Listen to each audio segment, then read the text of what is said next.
Doctor صاحب مردے کو دفن کرنے کے بعد تلقین کا کیا طریقہ ہے شریعت اعتبار سے؟ الحمدللہ والصلاة والسلام علی رسول اللہ، اما بعد۔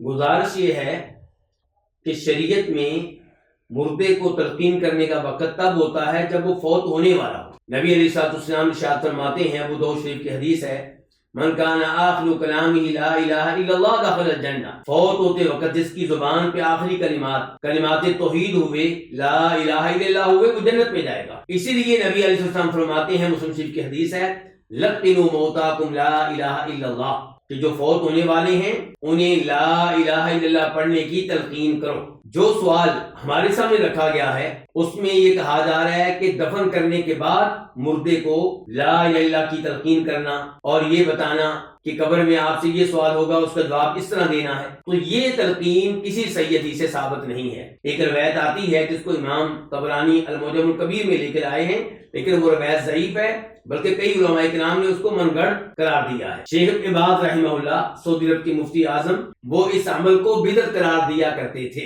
اس موقع پہ جو چیز صحیح حدیث سے ثابت ہے وہ یہ کہ آپ فوت ہونے والے کے لیے استغفار کریں، دعائے مغفرت کریں۔ فرماتے ہیں نبی علیہ السلام، فَإِنَّهُ الْآنَ يُسْأَلُ، کیونکہ اب اس سے سوالات ہونے لگے، اب فرشتے اس سے پوچھیں گے تیرا رب کون ہے، تیرے نبی کون ہے، تیرا دین کیا ہے۔ تو تدفین کے بعد ہمیں یہ حکم دیا گیا ہے کہ ہم مردے کے لیے دعا کریں، یہ نہیں کہا گیا کہ اس کو تلقین کریں۔ تلقین کرنے کا وقت فوت ہونے سے پہلے ہے، فوت ہونے کے بعد تلقین کرنا کسی بھی صحیح حدیث سے ثابت نہیں ہے، اور یہ عمل بدعت ہے، اس عمل سے دور رہا جائے۔